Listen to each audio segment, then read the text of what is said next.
Roseanne Sdoia was cheering on some of her friends at the finish line on Marathon Day, a day that turned her life upside down.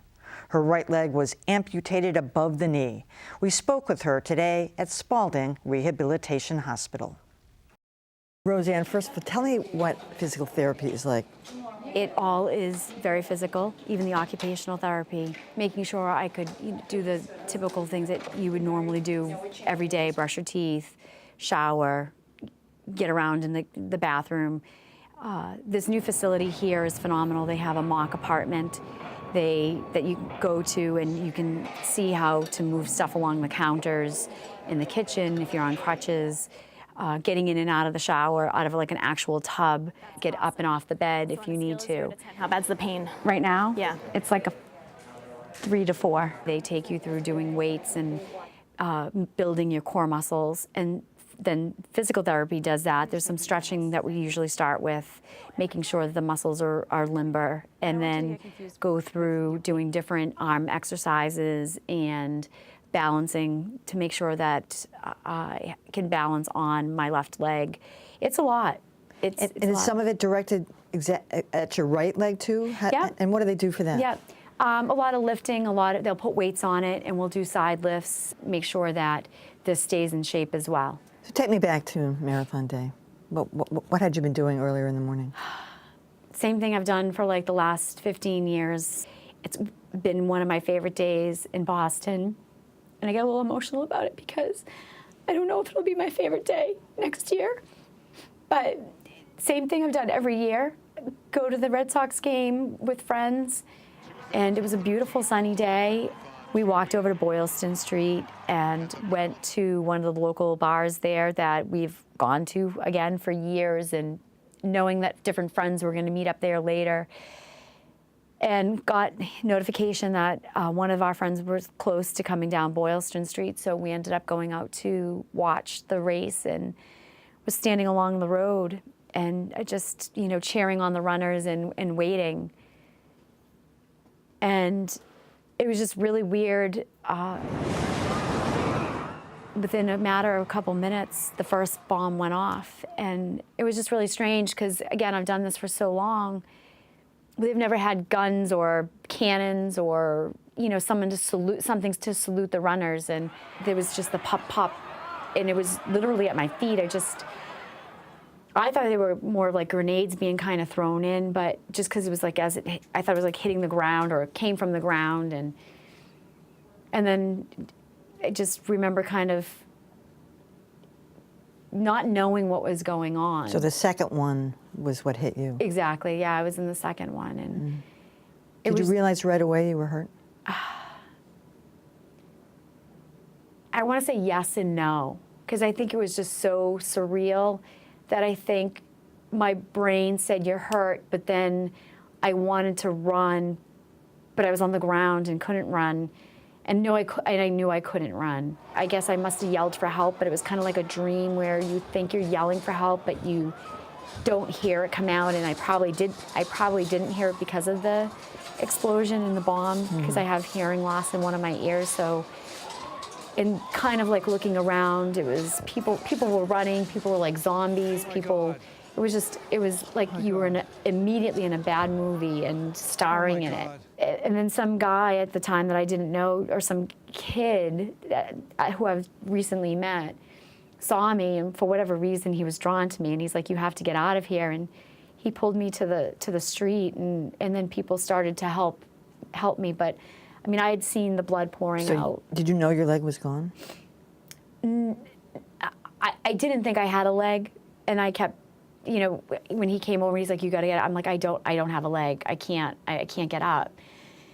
And I guess I had a leg still. And when he was carrying me, I could feel it. I could feel things, and we got to the middle of Boylston Street, and another gentleman came over and was helping him do the tourniquet on my leg, and I just kept my eyes closed and I kept conscious.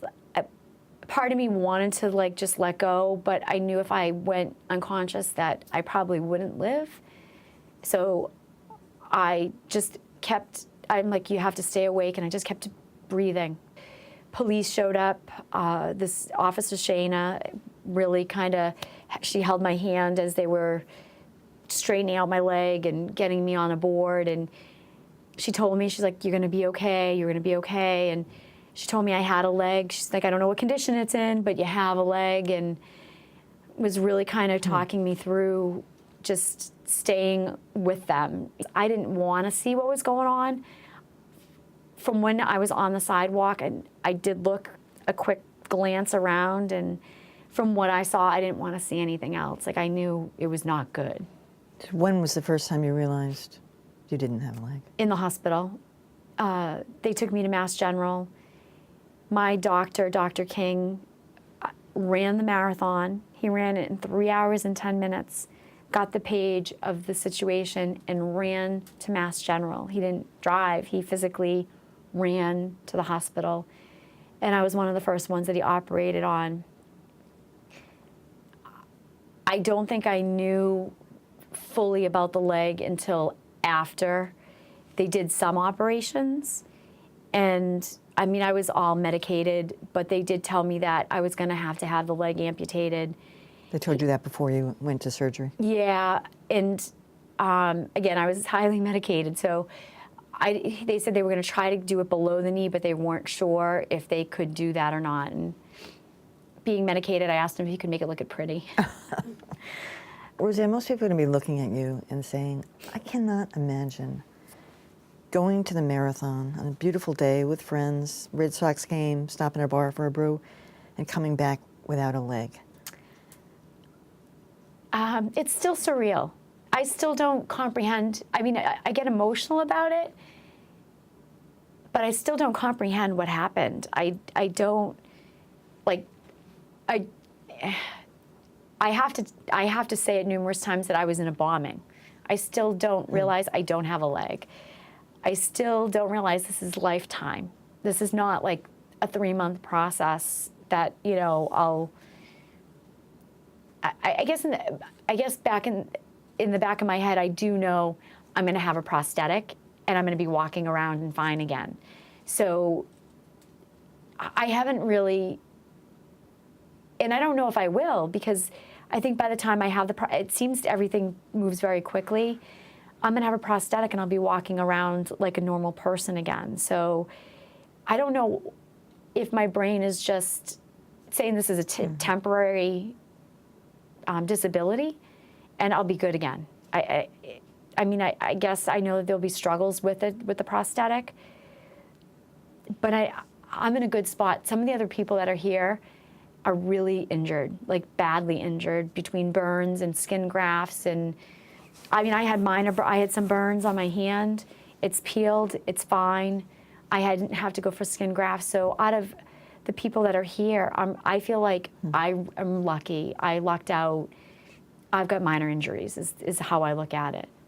Are you angry? I mean, have you been following all the stories about these people? And minor. I honestly have watched TV for maybe a full hour in the last 3 weeks, and some of it's been light, fluffy stuff. I'm just starting to get into watching the news. So I know a little bit of what's gone on, and some of it, I have a friend who's on the SWAT team, so I do know some of what went down in Watertown, but I haven't really followed it a lot. As for anger, I haven't had that yet, and I don't know if I will, because it happened. They did what they did for whatever reasons. I don't know. But anger's not going to get me anywhere. It's not going to cure anything. It's not going to do anything to them. It's going to set me back. So I've only looked at just doing what I need to do to get out of here and get myself home. I just really want to go home. as you know, Ken Feinberg, who's handling the Boston One Fund, was here in town yesterday, and last night he met with a lot of the families. I don't know, maybe you had a representative there. Is that odd in a way?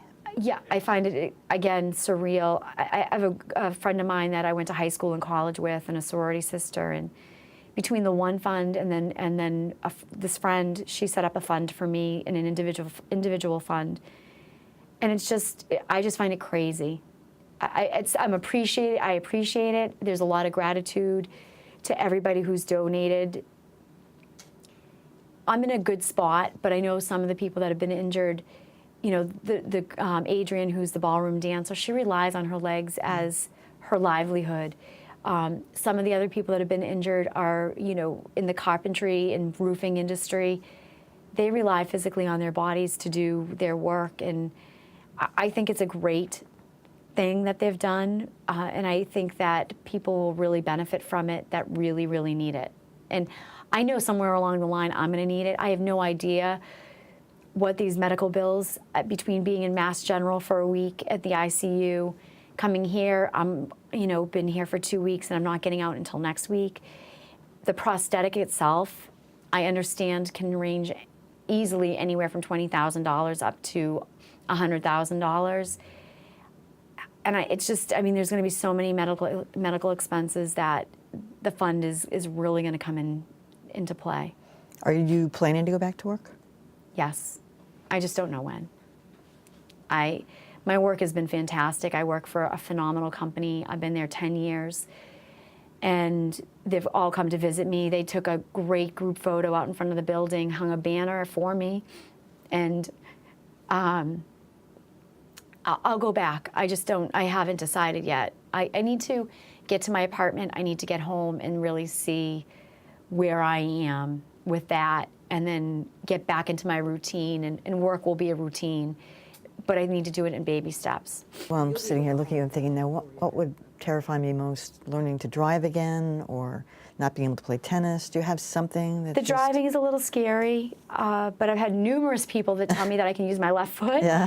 And then I've heard of different things that you can put in your car to adjust the driving, or have it altered. So I'll drive at some point, but I think to me that's the scariest thing. And is there something you're just going to say, wow, I won't be able to do that again? No, I haven't really thought of anything that I won't be able to do. I think there will be, and I think that'll be a downtime when I hit it. But everything has been, I've been so positive just because I have to move forward. I can't, there's no way to look back and say anything negative about it, or I can't do that, or I can't do this. I'm going to try to do whatever I can do that I did before. You thought about, you don't know how the marathon would be for you next year. Will you go back? Do you have any, I don't know. Want it? Do you want to, you don't know? I don't know. I'll deal with that when we get closer to it. I really want to.